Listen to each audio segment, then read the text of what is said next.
Welcome everybody and good morning. Thank you so much for being here with us today as we're making this exciting announcement of another $30 million committed to housing here in Vermont. I first want to recognize some of our key partners that are here with us today, and starting with Hula and the Hula team. Thank you so much for hosting us in your beautiful space. I also want to thank legislators who are here today, Senator Martine Gulick and Representative Brian Cena, I see, if there are other legislators. Thank you very much for being here. Of course, Mayor Emma Mulvaney-Stanek and City Council President Ben Travers and all of the City Council members that are joining us here today from Burlington. Also want to thank Maura Collins from VHFA, Sarah Furman from the Heritage Family Credit Union, and I'm looking out and seeing a few of our other partners as well, including Joan Goldstein from the Vermont Economic Development Authority, who we make a number of investments through, and also Alex Farrell, the Commissioner of Housing. Thank you so much for being here. And I see Moreau Weinberger as well from Let's Build Homes, so thank you as well, Moreau, for being here and the support for this Hula project as well. You know, when I first ran for treasurer back in 2023, we made a goal of visiting every single town in Vermont. I wanted to get out into the community and hear from folks from Brattleboro to Burlington, from Bennington to the Kingdom, and hear about what are the issues they were facing in their communities. And time again, every town we visited, no matter how big or how small, no matter if it was an urban or rural town, the conversation that kept coming up was about the shortage of housing in that community. They talked about how housing was simply too expensive. They talked about how there wasn't any housing available for them in their community. And they talked about how the high prices were pricing people out of Vermont, young people, working people, people that were older. All people really could not find housing. The stories took many forms as we went and visited different communities. We heard from business owners who said they'd like to expand their business, but they can't because they can't find workers, because those workers can't find housing. We talked to senior citizens who talked about how they wanted to downsize from their current home, but they couldn't do that because there was literally no options available for them in their communities. And we talked to a lot of community leaders and a lot of municipal leaders who said homelessness is as bad as it has ever been in our town, and we need to do something about it. All of these experiences made it very clear to me as I took office that housing needed to be my top priority.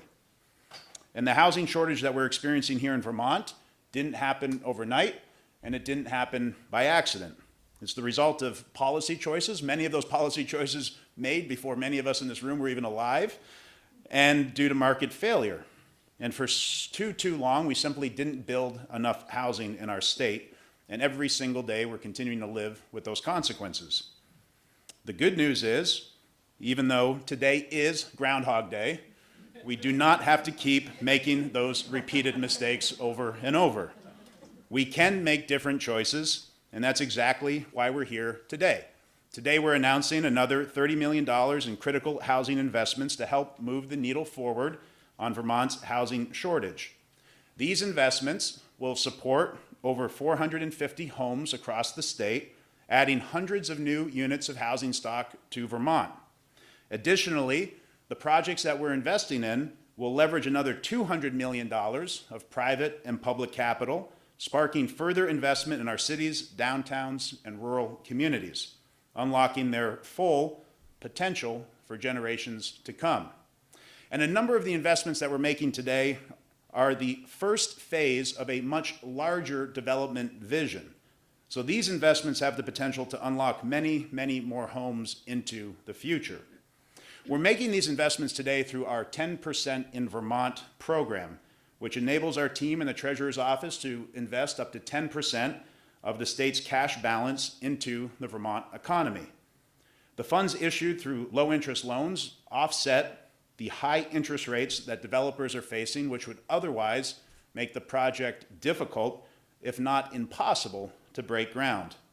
It's a direct investment into Vermont's future, lowering costs, strengthening families, and growing our economy, importantly, all without adding a dime to Vermonters' tax bills. In our first term as treasurer, we expanded this program's capacity by over $100 million and dedicated the investment to housing across the state. And today we're seeing those investments pay off. Through a $56 million partnership with VHFA, these dollars have been invested in over 20 communities across Vermont, with dozens of Vermonters already moved into their new homes and hundreds of more units currently being built. In Vergennes, we invested in the expansion of the Vergennes Grand, and I see Dan and Rebecca here with us today, a senior living community that included space for moderate and low-income Vermonters.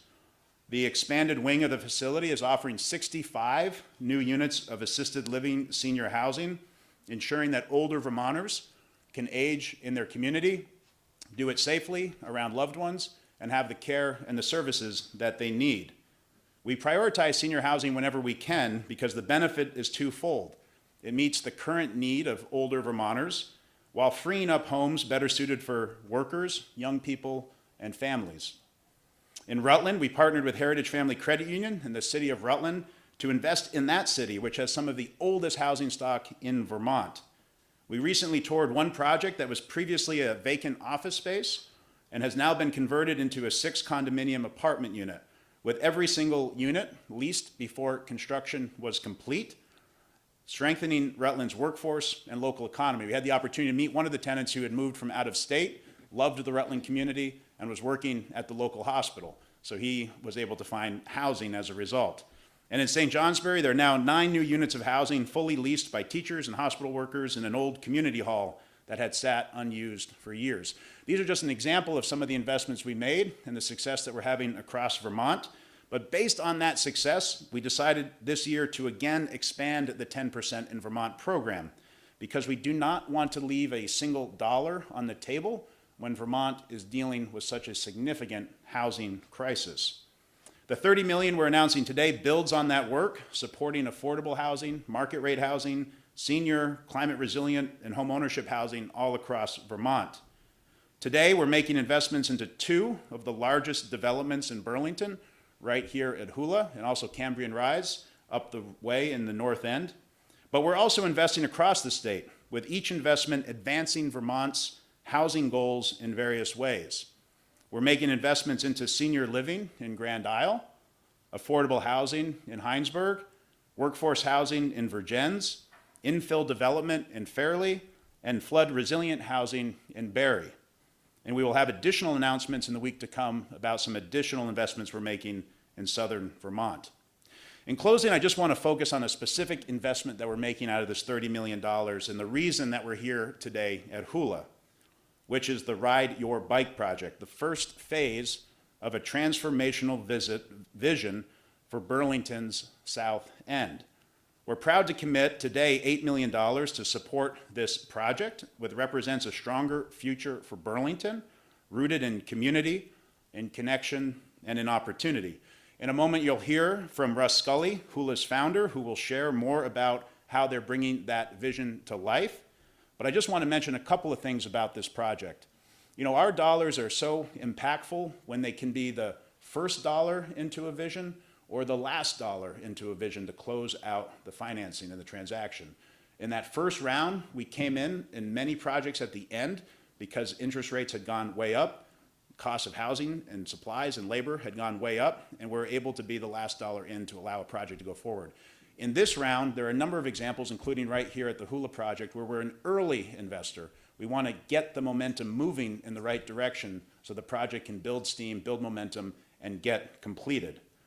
The other thing I want to mention about the project here at Hula and the vision that Russ has, you know, you think about the space that we're in and how amazing it is, and all the businesses that operate here that wouldn't operate here otherwise, all the connections, all the experienced team members and board members and lawyers and service providers. That's great, and businesses and entrepreneurs need that. But right now in Vermont, more than additional VC financing, more than additional great community space, more than experienced board members, these businesses need housing to be able to grow and to expand. It is critical for them.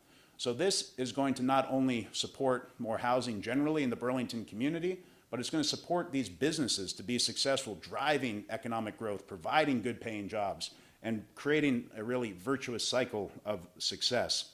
The last thing I want to mention, and turning it over to the mayor, You know, one of the things we look at when we're thinking about investing in a community is also what does the local leadership look like? Is the local leadership committed to the vision of the city or the town? And here in Burlington, I want to thank the mayor for her leadership, her commitment to deciding to build more housing in Vermont's largest city. It's really critical that we build more housing here in Burlington because it's the only way ultimately we're going to build enough units to work our way out of the housing crisis we find ourselves in. So with that, I want to turn it over to Mayor Mulvaney-Stanek, again thanking her for her leadership and vision on this project and in housing generally in Burlington. Mayor, thank you.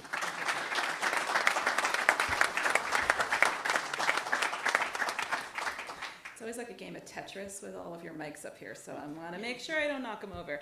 But thank you so much, Treasurer Pieciak, and welcome to Burlington, and thank you for that warm introduction. And thank you, of course, for your leadership and being here in the city today to talk about housing, one of our most critical needs here, not only in Burlington, but for the entire state. I also want to thank, I don't want to repeat all of your gratitudes and thank yous, but I'll mention a couple here. I always want to thank the team here at Hula for hosting important conversations and your work on the South End, which I'll speak to in just a minute. Russ and your team have been really wonderful to work with and a really strong new partner in how we continue to tackle housing in the city. I also want to acknowledge we have a few city councilors. So Councilor Carpenter is here, City Council President Travers is here. Oh, there you are, Sarah, back there. And Councilor Broadwick is also here. We have a few legislators, I think were mentioned before, so I won't repeat your name, legislators. And then housing partners who are really critical for any small city, even though we are the largest in the state. So I want to acknowledge Michael Monty, a longtime partner for the city of Burlington from Champlain Housing Trust, Alex Farrell, who is our commissioner for the state, of course, for housing and community development. Also the work that former Mayor Murrow Weinberger has done as a leader here for many years and now moving on to housing. And Burlington School District I saw come in. So I also want to acknowledge these folks because all of us are either employers or residents or neighbors and know what a housing crisis we're facing here in Burlington and elsewhere in the state. Burlington is grateful to be part of the second round of investments through the 10% in Vermont program, which is supporting housing projects, as you heard, from across the state, including two major ones here in the city of Burlington. It's the Secord project here in the South End and Cambrian Rise in the new North End. Like communities across Vermont, Burlington is facing intense housing pressures. Rents are high, supply is tight, and too many working people are struggling to find a place to live that fits their lives and their budgets. Meeting this challenge does not come down to one single policy or a single project. It actually requires multiple tools working together, and that includes state investment, city leadership, private development, and strong community partnerships. Today's announcement is a great example of what kind of alignment can look like in this and when this is put in practice.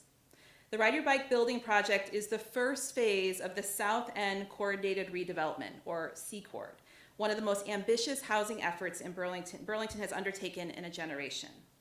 Phase 1 will deliver over 200 houses, homes, units, including at least 20% permanently affordable units. I want to say that again because that's the standard we have to set here in Burlington, 20% permanently affordable units, alongside community and creative spaces that reflects the South End's identity and starts to create a new, innovative neighborhood. Projects like this are complex, prioritizing affordability while carrying significant upfront infrastructure costs. So state tools like 10% in Vermont make a critical difference by closing real financing gaps and helping these projects move forward. In mid-January, I announced Burlington's housing strategy, grounded in a simple principle. The city must take an active role in shaping housing outcomes, not just regulating them. And this housing policy needs to be people-led and centered. That means using public land thoughtfully and in alignment with our community values as a city. It means partnering with mission-aligned developers.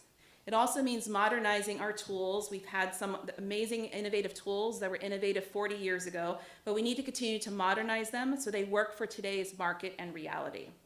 And we also need to democratize it. I tell my staff I want this word in here every time I talk about it because we also have to think about individuals and small developers and ways to build individual wealth to be able to accelerate housing and infill here in the city. And this means as a city, we need to remove barriers and become facilitators on how people can access housing as renters and homeowners, but also develop that housing alongside us. So Secord, in partnership with the Jonathan Rose Companies, reflect this approach. It is a city-led partnership between the public and private sectors designed around long-term community benefit, not just short-term gains.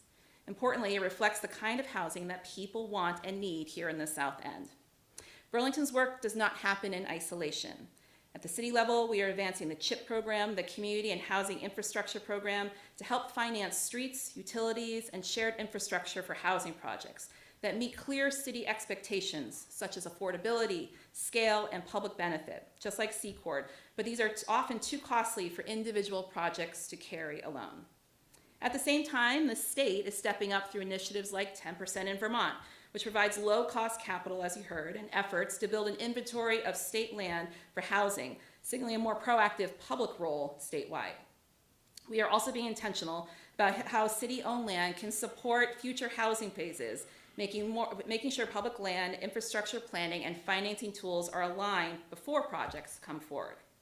Together, these efforts reflect a shared understanding that housing is a result of deliberate planning, investment, and coordination. It happens when land, infrastructure, capital, and public leadership move all in the same direction. Burlington is proud to be a place where these tools are starting to come together in a coordinated way. And I want to thank the project teams who are doing the hard work of turning this vision into reality. I have a lot of city staff in the room today. I want to appreciate CEDO, BCA, Burlington School District, even though I won't give you a shout out again, even though you're not a department of us, a really strong partner, because I mean, teachers and staff need places to live just like everyone else, right? And so finally, the Treasurer's announcement today is not just one about investment or one project. It's about building momentum and confidence that we can truly solve the housing crisis here together.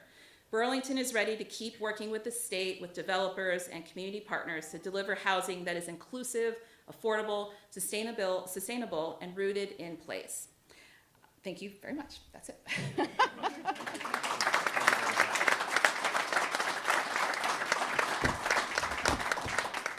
Well, thank you very much to the mayor. Now we will hear from Maura Collins, the executive director of VHFA. Maura?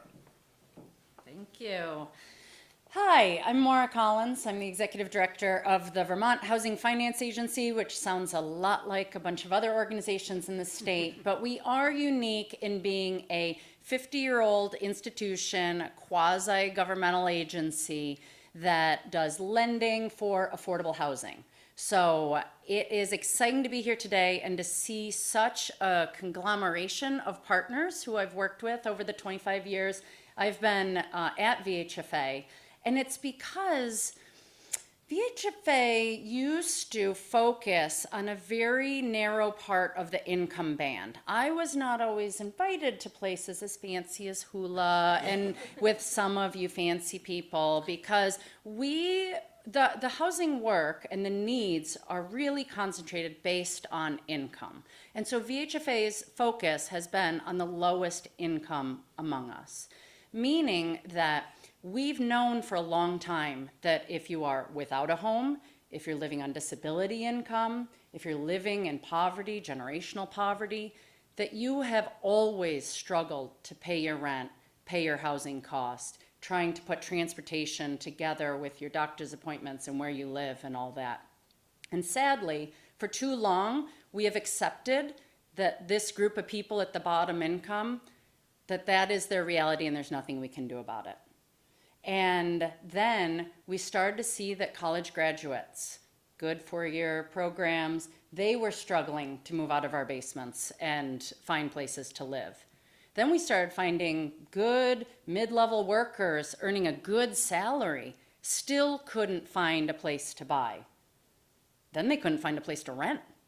And now we hear about the medical center and others who are paying six-figure salaries to folks who cannot find a place to live, rent, or buy. And so it is impacting, the housing shortage is impacting this state in a growing and growing way. And as the treasurer has been so clear throughout his terms, it is impacting every element of our economy. It is holding back growth, it is holding back businesses, it is holding back our communities, and we have to do something about it. But it's so exciting to be in Vermont, where when I go to national conferences and I tell them about the 10% in Vermont program, it is mind-blowing to see their reactions. And I want to make sure everyone understood exactly what the treasurer laid out of what we're doing here. The state of Vermont, the leadership of the legislature years ago, decided to allow the state treasurer to earn a little less on what it would earn on the state's deposits, just for 10% of what they hold in that magic bank account somewhere. And if they earn just a little less on that, that can be invested in our communities, in housing, in energy efficiency, in economic development, in the kind of things that will have a multiplier effect. And so this has existed for many years, and a lot of us have benefited from this program. But the influx of deposits in the state's bank account and the pushing up to 10% has allowed us to go farther. And so VHFA is a proud partner to have over $50 million of this money that is going out through to address homeownership, creation and building homes for people to purchase, rental housing. We're touching flood impacted communities, manufactured homes, and knowing that there's not one single silver bullet that can address all of our housing needs, but trying to spread this across the state broadly. But I also want to be clear that I don't do any of that, okay? My job is that I'm willing to stand with a microphone in my face and in front of cameras because that's my role here. But the real work is the work being done by my team. I have Deb Flannery here joining me, but also many more folks hard at work at their offices a few blocks away. But I also love seeing the room we have gathered today because I see builders and I see partners who are doing the actual work. And at the end of the day, the financing tools are critical to doing more of that actual work. So thank you for letting me do this part today, but more so, thank you for all of you who are actually making the units come online. Thanks. Thank you very much, Maura. And as Maura mentioned, VHFA has been a key partner with us, and they will continue to be a key partner with 5 of the investments that we're making of this $30 million being run through VHFA. So they continue to have a real impact with our 10% in Vermont money. I next want to turn over to Sarah Furman, who is the Chief Lending Officer of Heritage Family Credit Union, who I mentioned earlier has been a big partner with us in the city of Rutland. Thank you.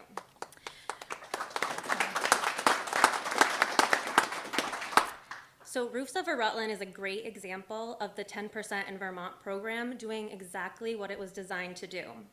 With the state's low-cost funding, we were able to offer affordable loans to the local developers. The creative local minds and the state's willingness to do something new is what made nearly 80 new housing units in the city of Rutland possible. Without this local funding, the numbers would not have worked. These projects would not have moved forward.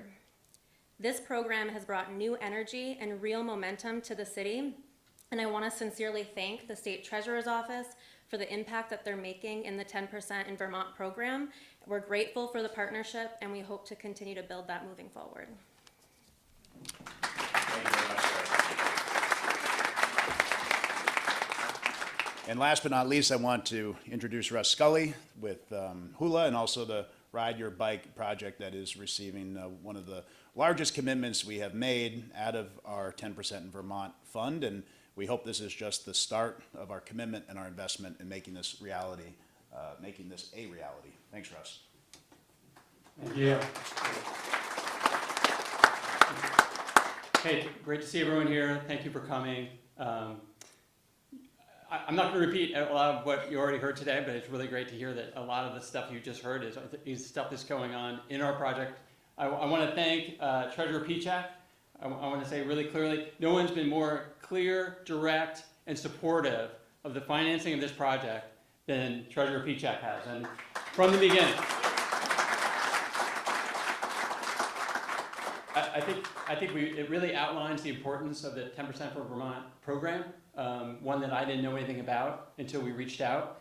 And Treasurer Pieciak really encouraged us to apply for this program, gave us a lot of confidence that we'd be able to received some money that we desperately needed at a time in the project, as you pointed out earlier, was very early. This money literally put wind in our sails at a time when we were really struggling to figure out how we were going to pay for this. As everyone has pointed out today already, cost of construction, cost of borrowing money are all huge obstacles to trying to solve a housing crisis. And we're not housing, I never thought of myself as someone who was ever going to get into the housing development business or field or whatever, but we had to, right? So yes, Hula has been an amazing project, an amazing adventure. I think it's done a lot towards building workforce, towards driving economic development for the city and the state. I'm really happy to report that it's working well. There's tremendous job growth that's happening here, tremendous energy that's happening here. There's conversations and collaboration that is just a tremendous value that you can only create by getting all these really bright, entrepreneurial, motivated people together in one place to do that. And as a result, we learned that they all have a common problem, and you heard it stated from everyone up here already. But the biggest obstacle to hiring people is trying to find housing, and it's a scarcity model up here, and it's expensive. Like if we don't have housing, the cost of housing just keeps going up. And there was a moratorium, as we know, for a long time of not building housing, and now we're feeling the effects of that. And so I feel really fortunate that thank you, Bobby Miller, for essentially creating this parking lot right across the street from Hula, which gave us an incredible opportunity. And thank you to the city of Burlington for opening up the idea yet again of potentially putting residential in the enterprise zone. And that was a huge, courageous act. And thankfully that went through. I think everybody was aligned on the need for housing right now. And we're really fortunate that we had a space that could take a big bite out of the deficiency we're facing right now. It's tens of thousands of homes in Vermont, right? That's the number we keep hearing. Tens of thousands of homes. So if we can build 1,200 across the street here, we're doing our part, at least in Burlington, to help sort of eat away at that apple. And I feel like we've done some good work. We're getting close. I mean, we have an amazing development partner, Andrew Foley, who a lot of you have met. He's like a household name in Burlington now. This guy knows more about the inner workings of the city than most of the people who live here. I mean, he is by far the biggest fan of Vermont. This guy was chopping wood in South Hero this weekend. He's embracing the Vermont lifestyle in a big way. I have a feeling one of these apartments we end up building might have his name on it already. I don't know which one he's picked, but I'm kind of curious to know which one you like. Honestly, we'll figure that out. But we've had a lot of great progress. There's still some obstacles, right? We're still facing some finance challenges, as we always will. But it's really encouraging that throughout this whole process, we've really come a long way. And every obstacle we've hit, we've found a solution. So we're like inching our way closer and closer. We're really getting through this process. And thank you for the support of the mayor and the city of Burlington, who's a property owner. They're our partner in this project. They also own property abutting our parcels on the south end of the parcel, which is really helpful. Big win, right? We filed for our permits a couple weeks ago, our building permits. And we've had our first design advisory board meeting, which I heard went really, really well. This project has the potential to be, a model for the beautiful relationship between public and private partnerships and what can be accomplished when everyone's aligned on a goal, on a common goal, which right now is obviously housing. We got to figure this out. We compete with other states, we compete with other cities for workforce, for talent, for companies, for entrepreneurs. People have a choice where they want to live and where they want to work and where they want to start their company. We don't want to create any obstacles for those people to come here. And cost of living is a big one. As we know, a lot of people spend a big chunk of their income on housing. If we want to get more competitive and we want to make a big difference in bringing really bright people here, the best thing we can do is lower our cost of living. So how do you do that? You got to increase supply. We have to increase supply in housing. If we can increase supply in housing and housing costs come down, watch out. Look what could happen here, right? It can. And we're on our way there. We're doing it. This project it's a big, bold project, yes, but it's very doable. And so far, it's looking good. I mean, the sports analogy, I think we're inside the 20 or something. We're in the red zone for sure. I don't know why they call it the red zone. The red zone sounds like a negative. I think it's like the green zone. We're in the green zone, right? I think you're only looking at the red zone if you're playing defense, right? I think that's the only one playing defense right now is any coalition that we're not aware of. that's trying to defend parking lots from housing developments. And those don't exist yet. So fortunately, there's a lot of alignment here. There's a lot of encouragement. There's a lot of people who are really excited to see this happen. And I'm just grateful that we get to play a part in that. And I'm really grateful that we have the space and the place and the vision to help execute and make that happen. And it couldn't have happened with all the people you heard from today. And especially, I want to give a quick shout out to Maria Weinberger, who joined our team early on. He helped us really tackle a couple of big public infrastructure problems that resulted in the formation of Let's Build Homes, that's had a lot of success and doing a lot of really great work to build houses outside of Chittenden County, across the state, right? Because we got to tackle this statewide, right? So we've got some early success, and we'll be shovel ready in September. So I mean, this is really creeping up. Like, we're getting really close to launch time here, and I'm really looking forward to the results. And I can't thank this team up here enough for all their support, and particularly the treasurer. Thank you, Mike, and thank you all for coming. And Godspeed. We're almost there. Thanks, Russ.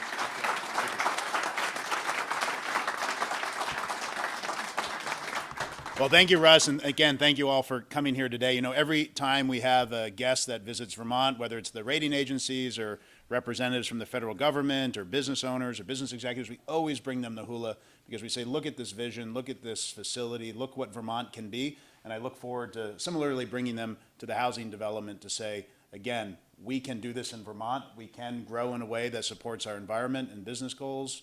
And I look forward to when that day is a reality.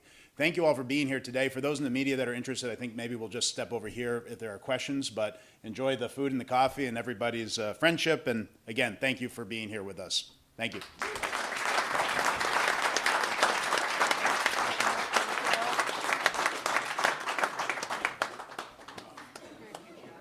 Yes, I know. Yeah. We see that we're like, we can do this.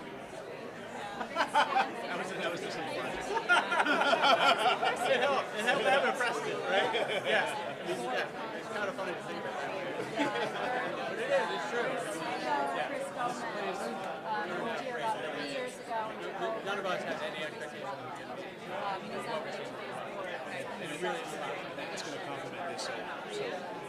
Not that I'm not here to see you, of course, and you did a good job. Oh, great job. Great job. we're supposed to be talking about it takes a photo. Caesar. All right. Great job. Great job. You having fun? Yeah, for sure. Thanks, everyone. Yeah, definitely. I'm looking forward, we're looking forward to the next commitment we want to make. Even like today we got Jonathan Rose up here and you were able to sit down and tell him directly like what you have planned. That was cute. On the way from, they had gotten in a car accident that morning. Yeah, that's right. I had. Oh, yeah, thank you so much. Nice to see you. Hey, thanks. Well, it was snowy that morning, and I was at the bottom of Pearl Street. Never met you, but I hear great things. Pearl Street, I think. And somebody came behind me, I couldn't stop. So we quickly exchanged information. I texted him, said I'm 5 minutes late. Yeah, yeah. How are you doing? Yeah. I've been thinking about it. Yeah, yeah. Good for us that there was a big vacant parking lot. Yeah, I will, I got a second, I'm only stage one, and I got a second opinion last week at Dana-Farber, and, so instead of, so I have to still get a PET scan this week down in Boston, but, we've pivoted. It turns out I'm not a candidate for surgery that I wanted to do, because I was hoping they could just operate and not do anything else.